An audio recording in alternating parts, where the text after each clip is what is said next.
gelar saiki ngono gelare MSI, meh sembarang iso. Artinya dia multi talenta, menguasai berbagai macam ilmu. Ya. Beliau mendefinisikan ibadah dalam arti umum itu al-ibadatu hiya ismun jami'un likulli ma yuhibbuhullah wa yarda qaulan aw fi'lan jaliyan aw khafiyan.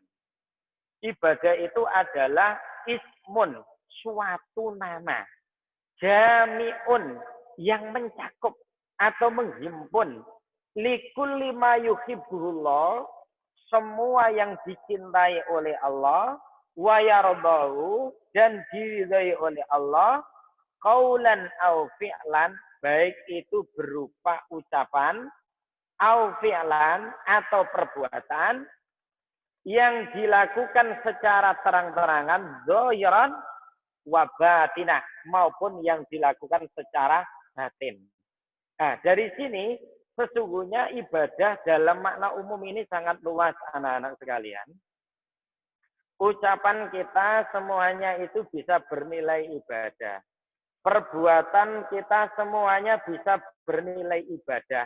Kalau ucapan dan perbuatan kita dicintai dan diridhoi oleh Allah Subhanahu wa Ta'ala.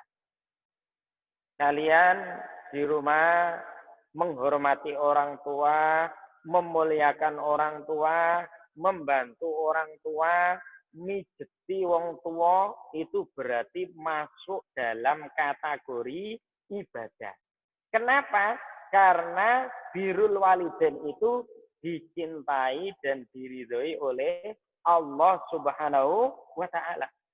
Kalian membantu orang tua merawat adik-adik kalian, menyayangi adik-adik kalian, membersihkan, ngepel, nyapu, masjid, rumah, lingkungan, itu dicintai dan diridhoi oleh Allah.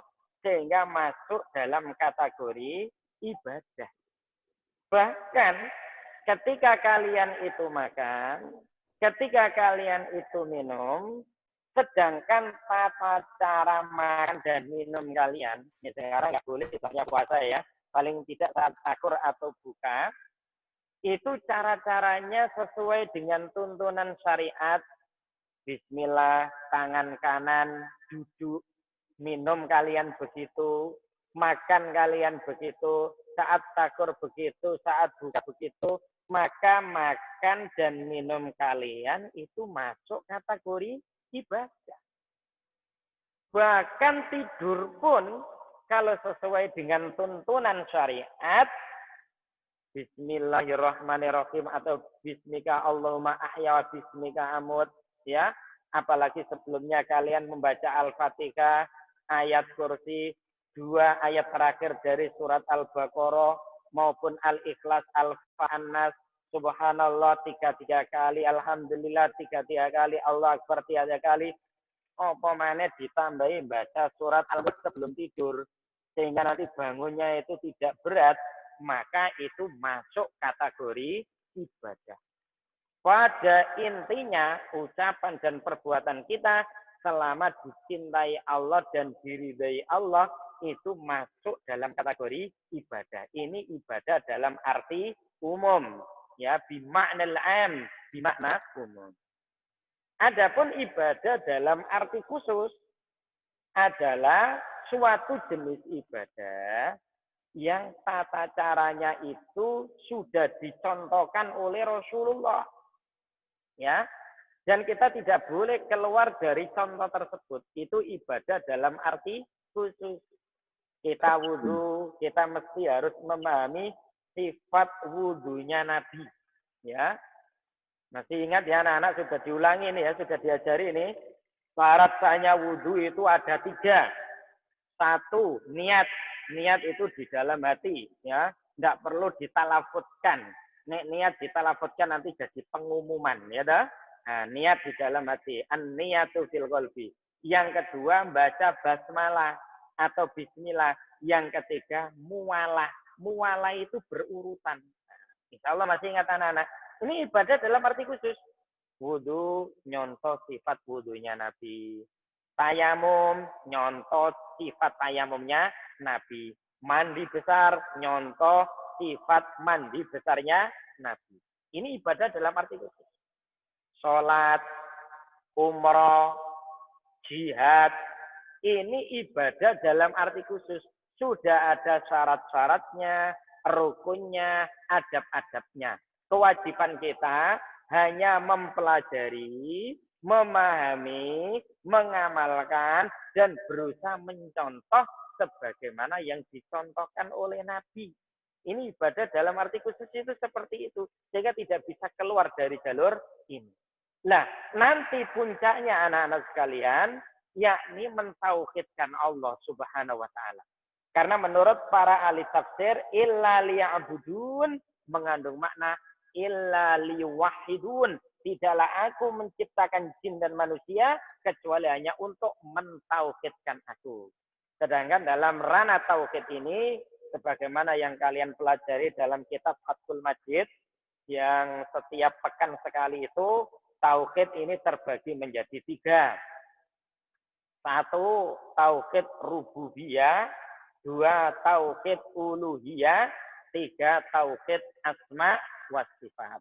Untuk tauhid rububiyah itu adalah kepercayaan dan keyakinan bahwasanya Allah satu-satunya pencipta, pengatur, pemelihara, pemilik, penguasa, peminta tanggung jawab, ya, zat yang menghidupkan, zat yang mematikan, zat yang mendatangkan manfaat, zat yang menolak madharat, itu hanya Allah Subhanahu wa taala. Itu harus kita yakini, ya. Itu di antara makna tauhid rububiyah, ya.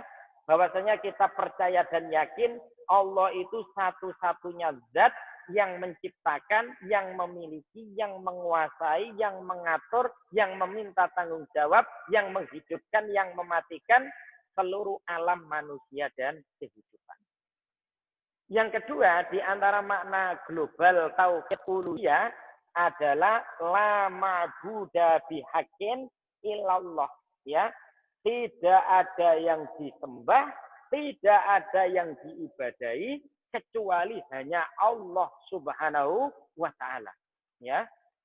Jadi kita menyembah hanya kepada Allah.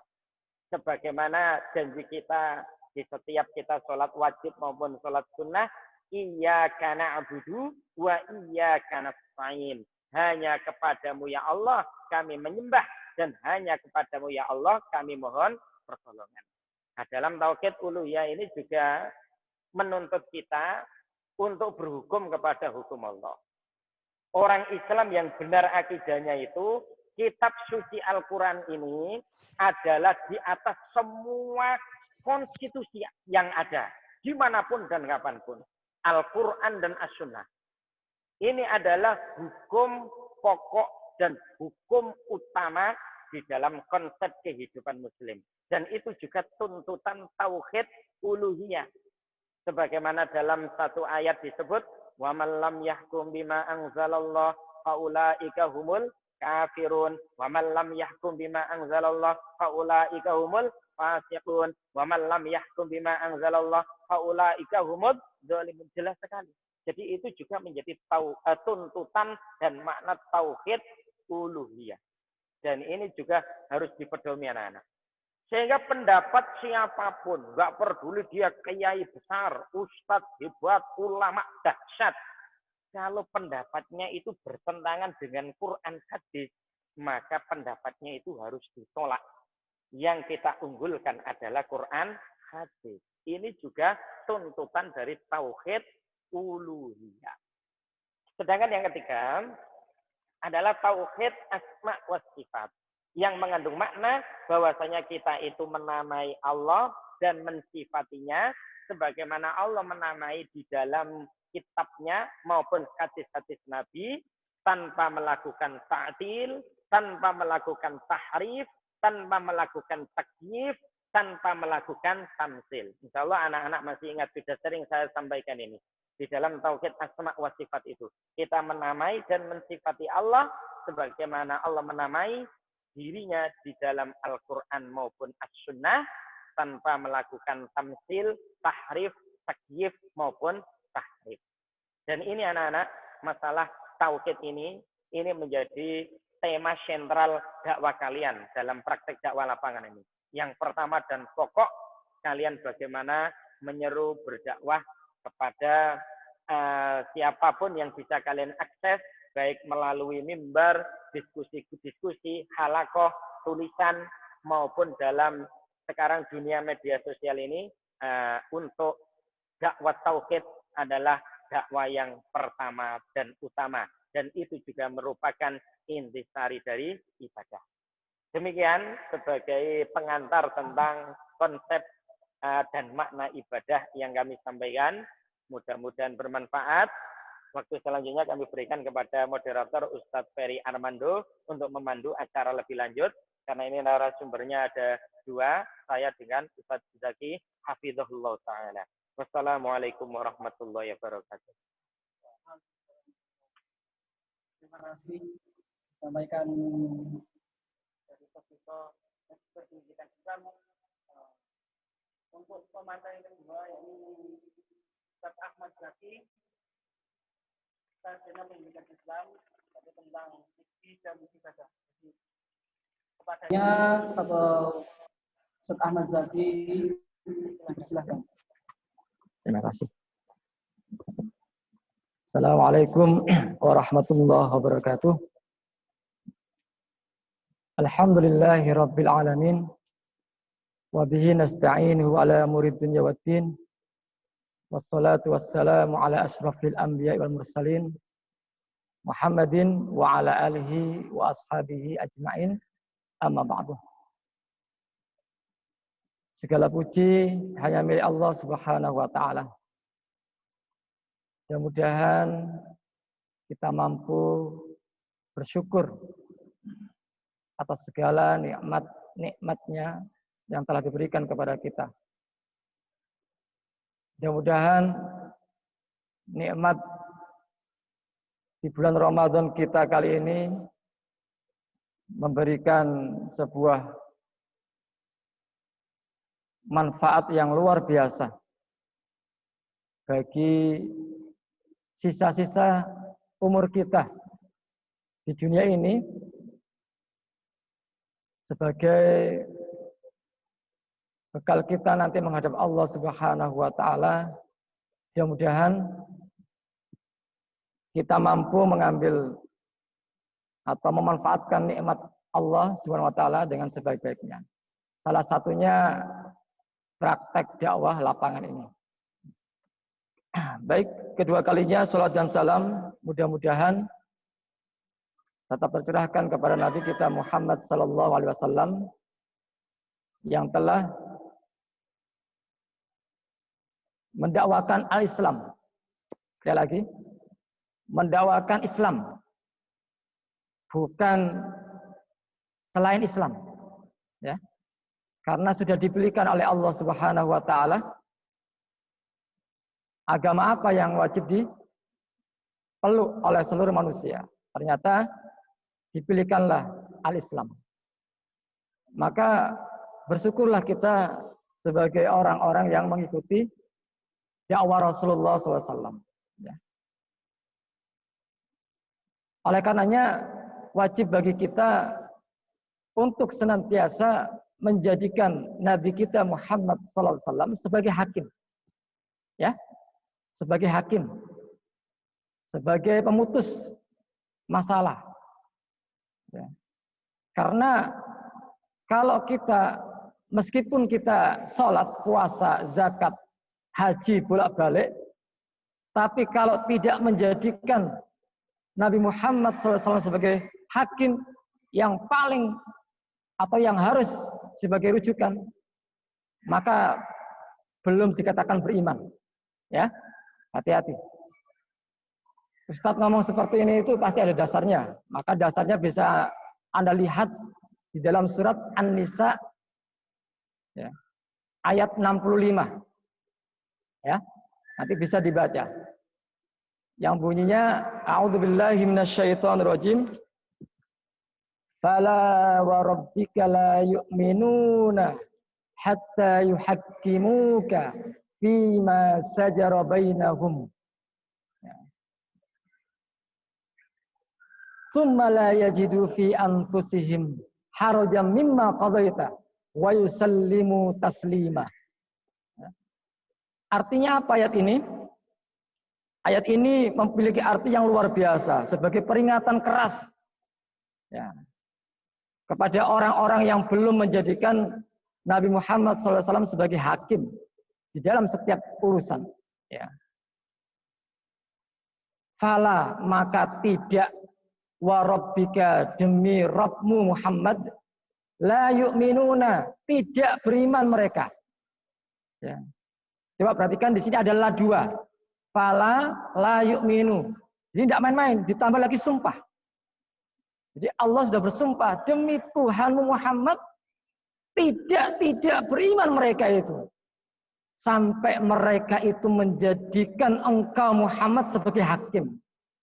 Di dalam masalah apa yang mereka perselisihkan. Kemudian tidak didapati di dalam hati mereka itu keberatan ketika engkau memutuskannya. Ya. Kemudian mereka menyerahkan keputusan atau menerima keputusanmu dengan sebenar-benar penerimaan, ikhlas. Gitu. Nah, ini konsep yang luar biasa. Ya, jadi ini termasuk dalam rangka ibadah. Ya. Ya. Kalau kita beribadah, maka kita harus taat kepada Nabi Muhammad SAW. Kalau kita taat kepada Nabi Muhammad SAW, otomatis akan dicintai oleh Allah Subhanahu Wa Taala. Nah, poin penting dari ayat ini adalah ada masalah. Ketika ada masalah, itu harus dikembalikan kepada syariat Islam. Ada orang mencuri, dia apakan enaknya nih? Oh, dicambuk, oh dipotong, oh dipenjara. Nah,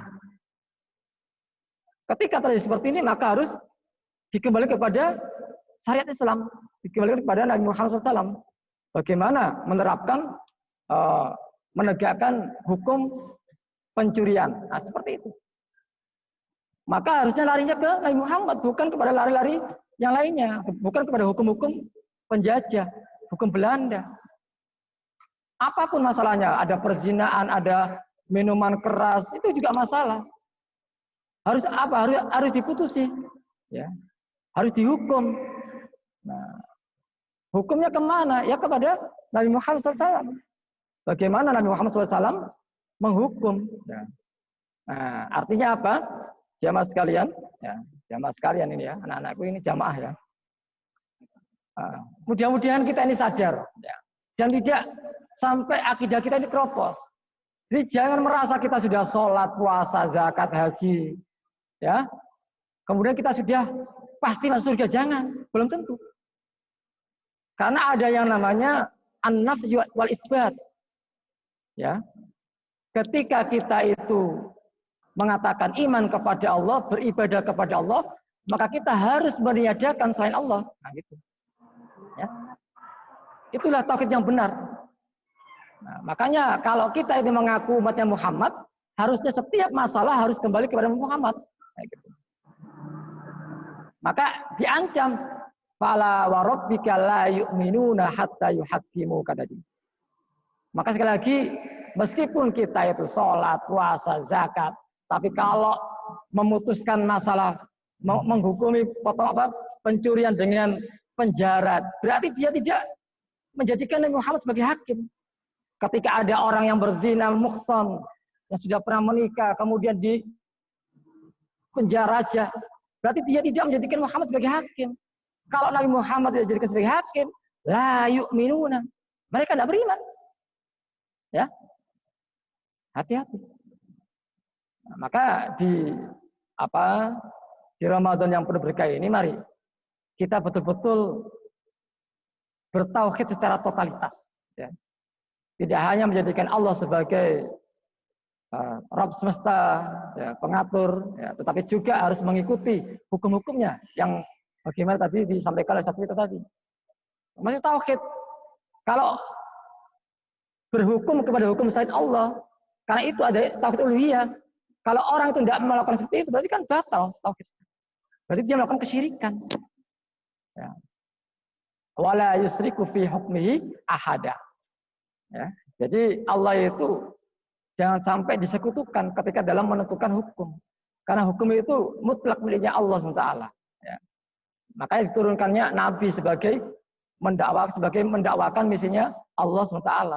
Gitu. Paham ya? Jadi anak-anak sekalian, mari kita perbaiki tauhid kita. Karena tauhid ini nanti yang akan menyelamatkan kita dari adab Tuhan. Ya. Wallahu a'lam. Apakah Ramadan kali ini kita akan mengalami Tuhan ataukah Ramadannya akan datang? Ya. Wallahu a'lam. Nah, tapi kalau kita mengalami tahun ini, maka bisa dijadikan sebuah titenan gini. Kan Tuhan itu kan azab dari Allah, ya, bagi orang-orang kafir. Ya. Sehingga ketika orang kafir itu menghirup asap Tuhan, maka terasa kepala itu mau pecah, panasnya luar biasa. Sehingga keluar cairan-cairan itu. Ya, dari hidung, dari mulut, dari telinga, keluar dari tubuh, keluar semuanya. Kenapa? Karena itu azab. Sedangkan orang Islam itu hanya sekedar pilek atau demam biasa.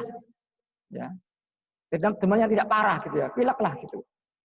Nah, maka kalau nanti kita kok ketika menghisap Tuhan kok rasanya kok kayak pecah, kok delewer kayak curakan Mbak ya. Ya Mas, ya kayak curakan seperti itu. Berarti tauhidnya tidak beres itu. Ya. Maka harus bertobat, segera bertobat. Ya. Segera bertobat. Karena nanti kalau sudah masa-masa Tuhan, untuk beribadah itu sudah susah. Untuk semangat ibadah itu susah. Kenapa? Karena luar biasa. Ya. Cobanya luar biasa. Tidak sempat kita ibadah. Dikir-dikir aja. Ya, mau sholat duha ya rada angel. Mau ibadah itu sangat susah. Ya, karena Tuhan itu Masya Allah luar biasa. Maka ini penting sekali saya sampaikan supaya kita ini berhati-hati. Ya, berhati-hati.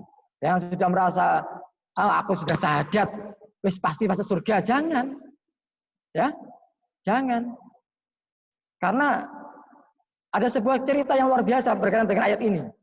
Ya, ayat 65 itu. Ada dua orang yang berselisih. Yang satunya Muslim, yang satunya Yahudi. Ya. Nah, berselisih kemudian mengadu kepada Rasulullah SAW. Kemudian diberikan keputusan oleh Rasulullah SAW. Ternyata tidak terima. Masih datang ke Abu Bakar radhiyallahu anhu. Ya, kemudian ditanya, sudah diberikan keputusan oleh Rasulullah? Sudah. Jawabanku sama dengan Rasulullah.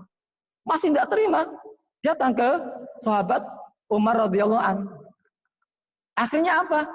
Akhirnya Umar masuk ke dalam rumah, bukan ngambil kitab, ngambil pedang. Dibunuhlah seorang Muslim tadi itu. Yang Yahudi lari. Ya, sehingga apa? Orang-orang munafik, ya, kepingin minta keadilan dari Rasulullah untuk mengkisas Umar. Kenapa? Karena Umar, ya mungkin menurut sangkaan mereka sudah membunuh orang Islam. Ya. Jadi di sini apa? Tidak perlu tanya hatinya. Nahnu nahkum bidzawahir. Kita menghukum yang nampak-nampaknya. Ya. Nah, maka dari sejarah kita bisa membaca tidak pernah ada sejarah Umar dikisos gara-gara membunuh seorang Muslim yang tidak terima kepada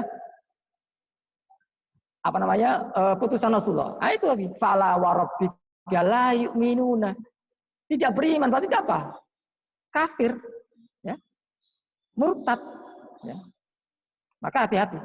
Mari, ya, kita mengimani semuanya syariat Islam, mendakwakan semampu kita, tapi kita harus juga berlepas diri kepada orang-orang yang menetapkan hukum-hukum selain Islam. Ya, karena nanti tanggung jawab. Ya, kalau kita nanti loyal kepada pemimpin-pemimpin yang menetapkan hukum selain Allah, nanti akan ngikut dunia akhirat kena. Ya. Hati-hati, ya, hati-hati. Maka mari kita berdakwah secara maksimal. Kalau tidak berani dengan kekuatan, dengan jihad, pakai lisan. Lisan tidak berani dengan hati. Nah, hati itu mengingkari. Ya, hati itu mengingkari. Ya, maka mari kita miliki ibadah yang benar supaya ibadah kita diterima oleh Allah Subhanahu wa taala. Makanya pondasi tauhid itu pun penting. Karena puasa, sholat, haji, semuanya ibadah itu harus dibungkus dengan tauhid. Kalau tidak dibungkus dengan tauhid, maka termasuk al-akhsarina a'mala, termasuk orang-orang yang rugi. Ya, mereka itu sesat, sia-sia amal ibadahnya karena mereka mengira kalau dia sudah berbuat baik, padahal apa ya, sesat, yang tidak ada gunanya karena tauhid mereka rusak. Nah, ini penting saya sampaikan. Mudah-mudahan ibadah kita ini bermanfaat. Mari anak-anak, silakan nanti anak-anak membuat konten yang baik tentang masalah ibadah fikih. Mungkin konten tentang ibadah anak saudara kita atau tetangga kita, atau mungkin cara-cara sholatnya ya, bisa jadikan konten. Oh, di masjid ini sholatnya rapat, di masjid ini sholatnya tidak rapat karena ada pandemi ini. Ya, ini jadikan sebagai konten. Bisa jadikan sebagai konten untuk jadikan video, ya, sebagai dakwah digital. Ya. Nah, ini penting sekali karena sampai mati kita harus berdakwah, baik untuk diri kita maupun keluarga kita. Demikian dari saya. Mudah-mudahan bermanfaat. Kurang lebihnya mohon maaf. Mudah-mudahan anak-anakku sekalian sehat walafiat. Dan mudah-mudahan kita diselamatkan oleh Allah SWT dari azab Allah SWT yang sangat dahsyat, ya, terutama nanti Tuhan ini. Kemudian Allah memberikan korban kita.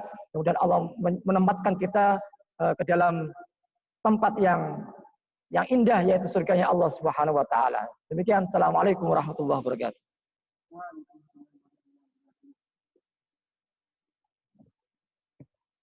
Terima kasih disampaikan atas materi yang telah disampaikan oleh Ustaz Zaki. Untuk acara selanjutnya yakni sesi tanya jawab. Kami buka 3 pertanyaan kepada seluruh santri. Bagi yang ingin bertanya, silahkan bisa melalui chat aplikasi Zoom. Jadi silahkan kami beri waktu untuk bertanya. Kami buka 3 pertanyaan.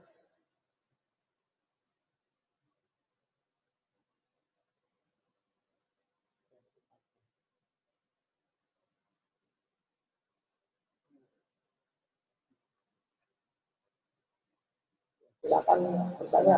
Silakan anak-anak bertanya. Ya. Silahkan. Silahkan bertanya bagi yang ingin bertanya.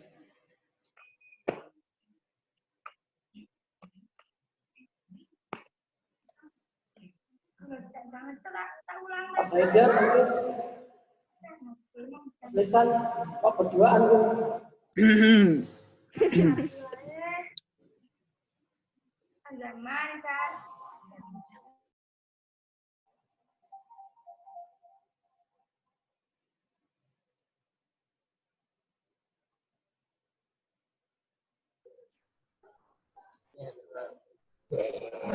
Ini pertanyaan. Baik juga. Masuk. Yo. Oke. Masih saja. Oke, Tat. Assalamualaikum. Kalau mau tanya di sini atau ditulis kan? Silahkan. Bismillahirrahmanirrahim. Assalamualaikum warahmatullahi wabarakatuh. Saya mau tanya, Tat, tentang bagaimana orang-orang yang meyakini bahwa dosa itu ada, neraka itu ada, surga itu ada. Dan kalau mencuri itu akan mendapatkan dosa. Tapi tentang mereka itu masih tetap saja berbuat dosa, tapi paham bahwa dosa itu ada. Bagaimana, Tat? Kurang jelas.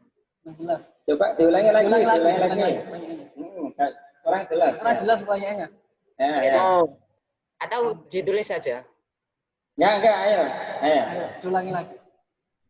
Ulangi.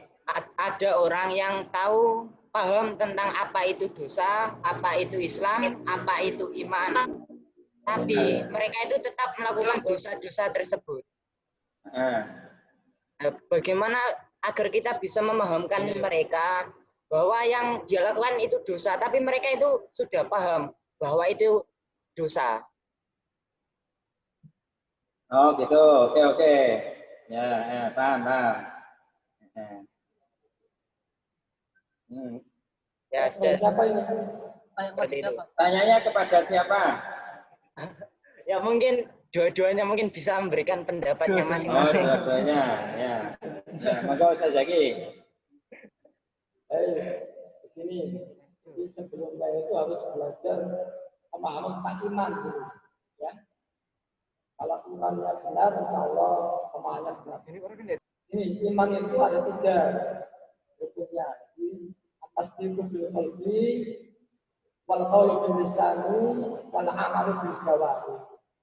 Ya, membenarkan dengan hati, kemudian mengucapkan dengan lisan, ya, bisa menjawabkan atau mengucapkan harus sebagainya itu ya, dan mengamalkan. Nah, 3 ini nggak boleh dipisahkan. Ini syarat sah keimanan seseorang. Ya. Nah, kalau ini sudah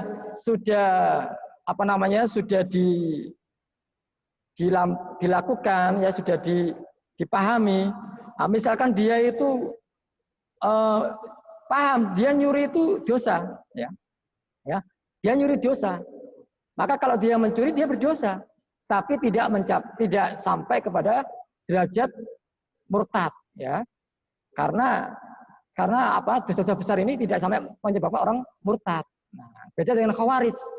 Kalau khawarij itu satu saja perbuatan dosa besar yang dilakukan, maka dia murtad.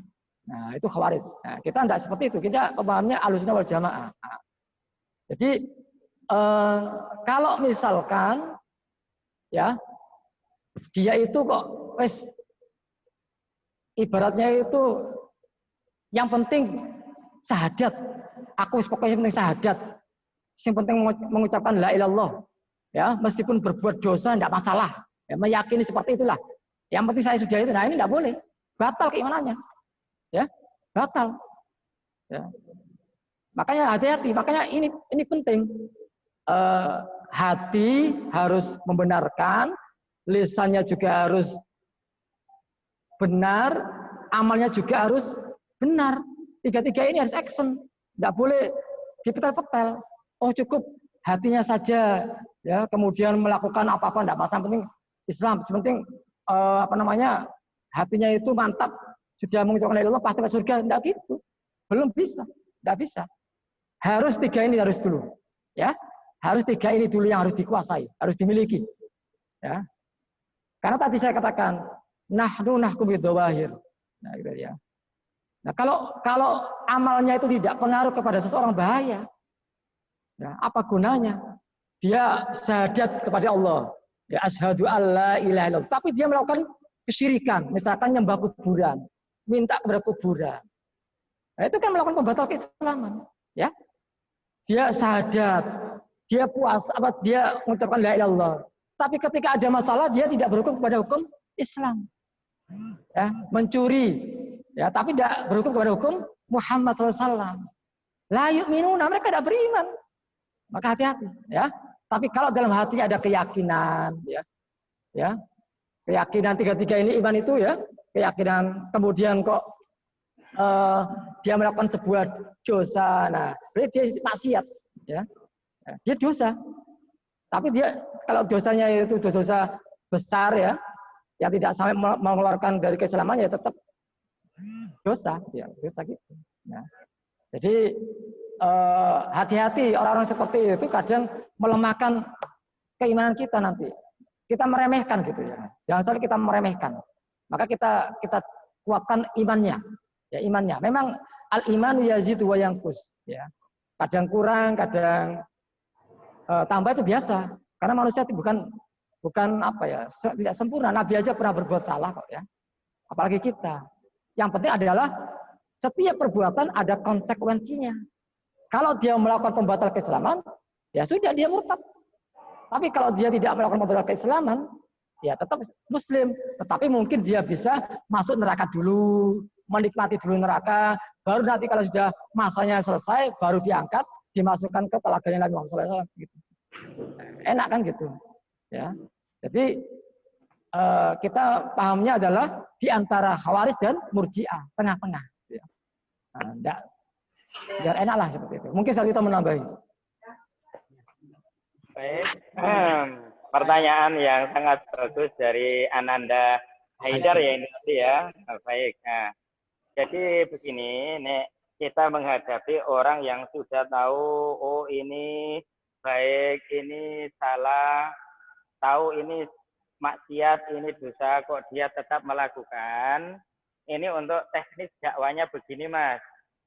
Pertama, kalau umurnya itu memang sebaya dengan kalian, kalian bisa ajak duduk bersama, ngobrol dari hati ke hati, sambil menerangkan tentang bahwasanya ketika ada orang Islam ngerti iki haram, ngerti iki maksiat, ngerti iki dosa, kok dilakoni ae, iku tanda-tanda sifatnya orang fasik, ya, sifatnya orang fasik.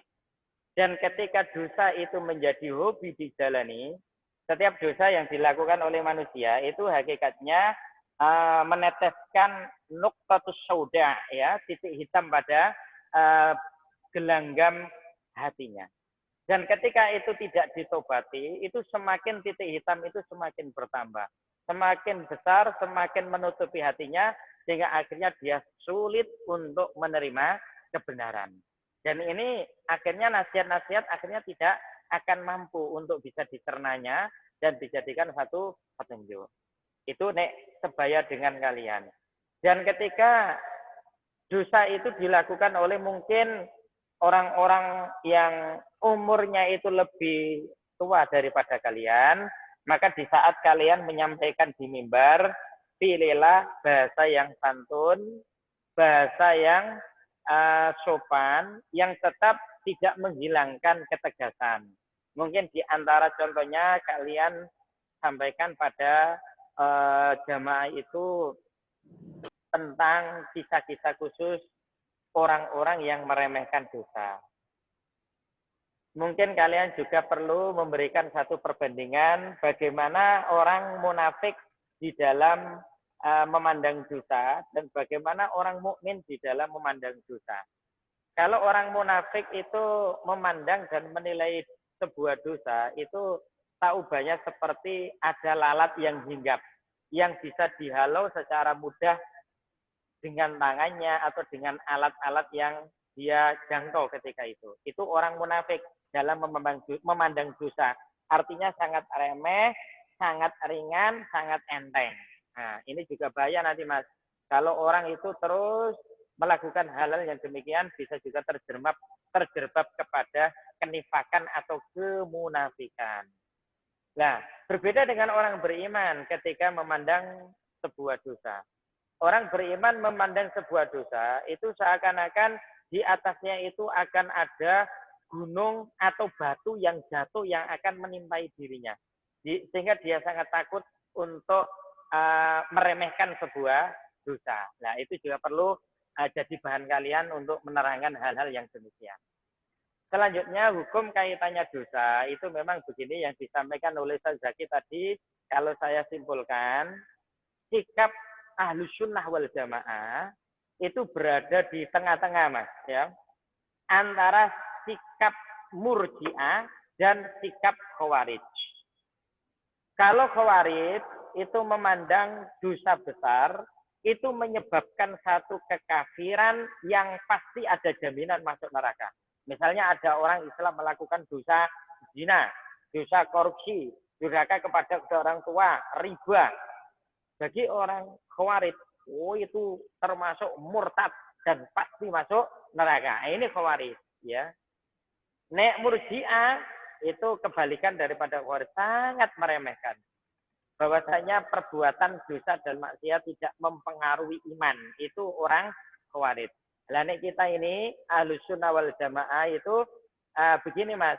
Dilihat, kalau orang zina itu menganggap zina itu adalah halal, berarti dia telah menghalalkan apa yang diharamkan oleh Allah, maka dia dihukumi murtad, keluar dari Islam. Tapi kalau dia memandang apa itu dalam hatinya itu meyakini bahwasanya zina ini masih dosa besar, dan dia memang khilaf melakukan itu, dia menyadarinya, dan dia bertobat, maka dia tetap berada dalam kondisi iman. Tidak bisa dihukumi sebagai orang yang murtad atau keluar dari Islam. Karena masih memandang zina itu dosa besar. Demikian juga seperti halnya riba ataupun mungkin mencuri. Ya, kalau riba dan mencuri itu kan jelas haram, jelas dosa besar. Kok dia memandang, ini enggak dosa, ini halal, ini zaman modern, riba halal, apa itu korupsi halal, zina halal. Nah, ini sudah masuk dalam kategori khuruju minal millah atau dianggap keluar dari Islam. Tapi kalau dia masih meyakini itu dosa, itu dia masih dalam kondisi Islam, tapi dia khilaf dalam melakukan dosa besar yang masih bisa diharap untuk taubatnya kepada Allah Subhanahu wa taala. Demikian jawaban kami. Terima kasih jawabannya. Pertanyaan kedua yakni dari Ananda Amin bin Radiansah. Bagaimana cara mendakwahkan kepada orang yang keras hatinya? Bagaimana cara mendakwahkan pada orang yang keras hatinya? Mungkin dari Ya, baik. Mungkin saya dulu ya. Pertama, dakwah ini bukan hanya satu sisi, Mas ya.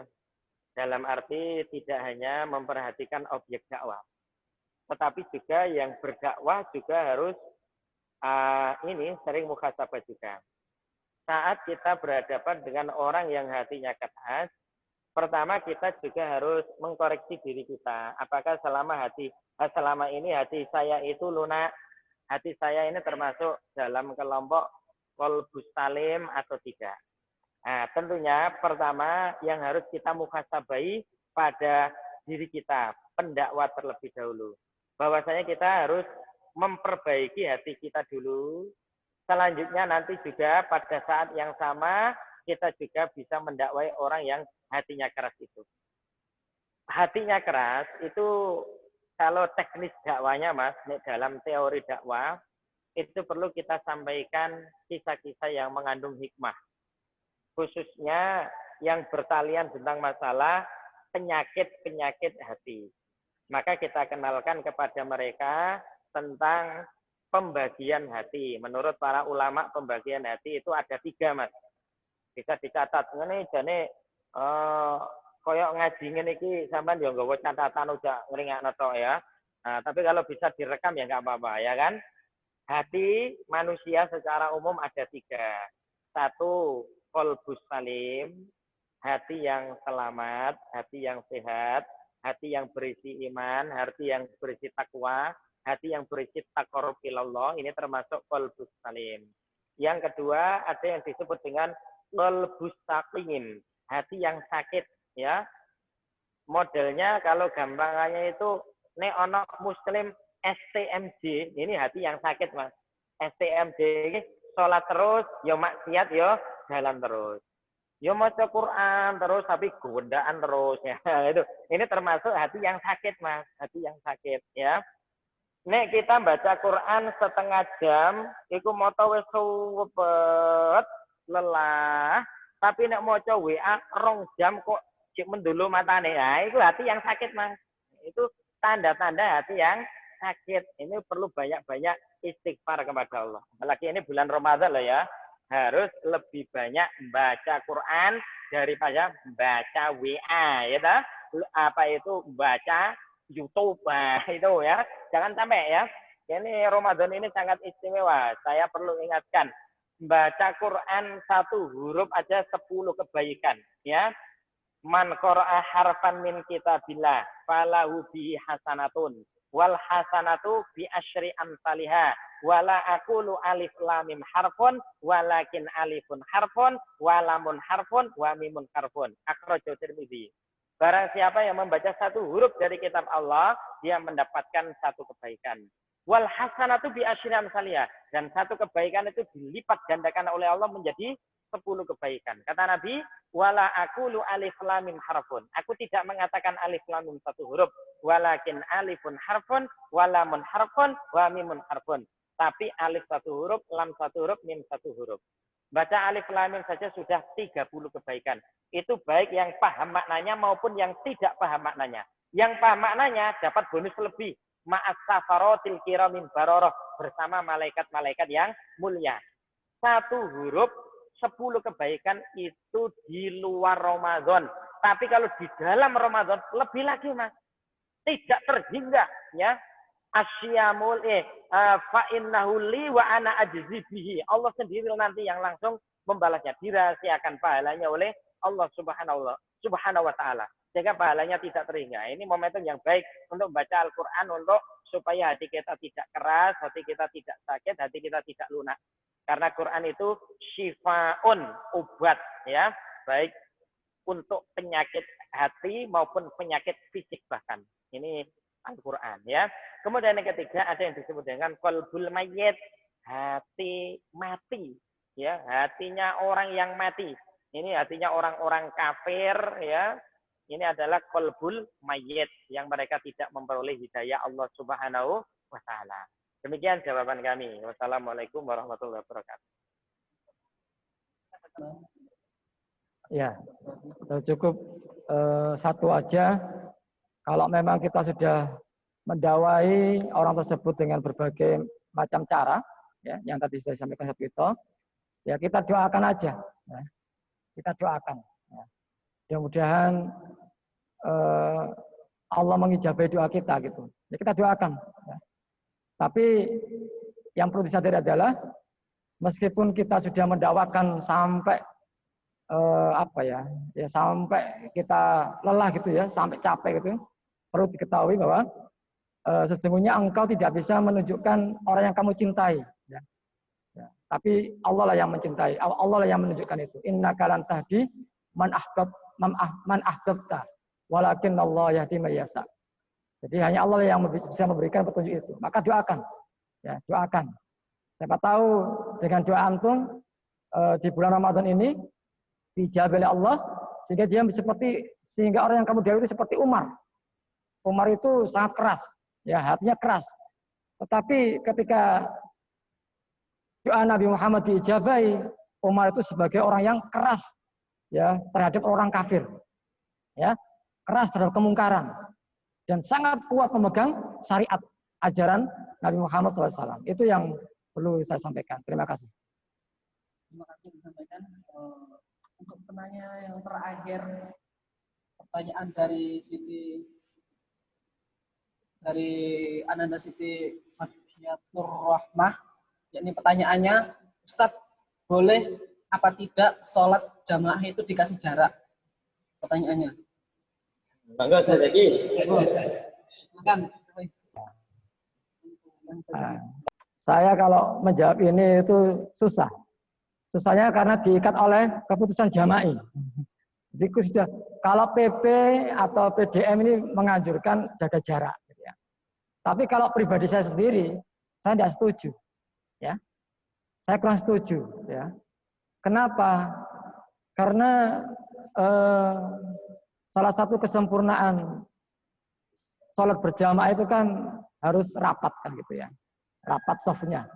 Nah, kalaupun sekarang di tengah-tengah wabah pandemi seperti ini, lebih baik menurut saya ya tidak usah ke masjid, tidak usah ke masjid. Ya, itu. Jadi yang sehat-sehat saja yang ke masjid. Ya. Atau mungkin sudah sesuai dengan protokoler. Ya, sudah di suhu, sudah dicek, pakai masker. Nah, kemudian rapat kan enak. Gitu. Nah, seakan-akan gini, di masjid ketika jamaah itu jarak-jaraknya luar biasa ya, rongga-rongga. Pas mari mulai ternyata goncengan sak bojone. Apa bedanya ngono ya? Gandengan karo anake, mau no sholat pas sholat kok gak wani. Apakah di masjid ini tempatnya corona kan gitu ya? Kan gitu, cara-cara logikanya gitu. Nah, bagi saya ya ini masalah istihad ya, istihad. Ya, kita hormati saja keputusan seperti itu, berjarak ya. Tapi terus terang pribadi saya sendiri ketika jadi imam itu rasanya hambar. Tidak tahu satu itu mungkin merasa khusyuk, tapi saya pribadi merasa hambar. Kok enak kabeh. Di khusyuk-khusyuk no sih gak khusyuk. Ya. Apalagi apa? Apalagi ketika membuat safnya itu salah. di belakang saya itu kosong, tidak ada pengganti saya kalau saya batal gitu loh. Jadi pas itu, loh, kok tidak ada yang gantikan saya gimana? Terus habis jamaah habis sholat saya beritahu, ini buatnya salah ini Pak. Harusnya kalau harus ada di belakang saya sehingga nanti kalau saya batal ya atau pas saya mati kan diganti kan, itu tidak ada. Jadi malah tidak ada di samping-sampingnya. Nah nanti akan terjadi royoan, ini sopo saya masih akan bubar kok. Nanti takutnya nanti monggo. Tapi salat jalan buyar Pak. Nah ini perlu karena membuat maka pusatnya harus imam dulu titiknya. Baru imam ada penggantinya baru yang lainnya. Nah, jadi pribadi saya sendiri ya karena saya jadi imam maka saya mengikuti kebijakan dari takmir setempat. Tapi kalau saya misalkan di Al-Mizan, alhamdulillah ya, apalagi juga di paciran-paciran itu serapat kabeh lah gitu ya. Bismillah gitu ya. Nah, seperti itu. Dan memang ini wilayah-wilayah khilafiyah ya. Mudah-mudahan kalau benar dapat 2, kalau salah tetap dapat 1. Itu aja dari saya. Mungkin Cok Wito menambah. Ya, baik. Baik anak-anak, memang untuk masalah ini adalah ranah ijtihad ya. Ijtihad itu adalah sebuah ikhtiar dari para ahlul ilmi, para ulama kita di dalam menggali dalil-dalil ijmalian global maupun tafsilian rinci, kemudian akhirnya mereka memberikan satu khulasoh atau istinbat sebuah hukum. Sehingga memang tidak lepas dari apa yang disebut dengan khilafiyah, perbedaan, ada yang membolehkan, ada yang tidak. Cuma yang perlu kita ingat anak-anak, kaitannya ijtihad, produk ijtihad ini, untuk ijtihadnya itu kalau benar, itu pahalanya 2. Adapun kalau ijtihadnya itu salah, maka pahalanya itu 1. Maka hal ini tidak perlu kalian istilahnya itu dibikin masalah sesuatu yang besar, seperti stop berjarak, ini termasuk sudah ada ijtihad yang luar biasa, memang disebabkan karena fikih darurat, adanya hal-hal yang dikhawatirkan menularnya corona tersebut. Sedang kita tidak tahu persis siapa yang sudah istilahnya itu terjangkiti penyakit corona. Jadi pada prinsipnya kita harus arif dan bijak dalam menyikapi ini. Kalau memang memungkinkan dalam jamaah itu satu pemahaman dalam arti sop lurus rapat, tentu saja itu lebih ideal dan lebih bagus. Tapi kalau memang itu tidak memungkinkan dan nanti tambah menimbulkan masalah, ya kita terima saja ijtihad ini dan mudah-mudahan tetap kita memperoleh pahala. Begitu saja ya. Wassalamualaikum warahmatullahi wabarakatuh. Mungkin sudah cukup jelas apa yang disampaikan dari ketua materi. Mungkin acara yang terakhir yakni penutup. Mari kita tutup acara pembekalan praktik dakwah lapangan pada sore hari ini dengan membaca hamdalah bersama-sama. Alhamdulillah. Ini selaku moderator, maaf salah ucap dalam memandu acara dari saya, aku merapikan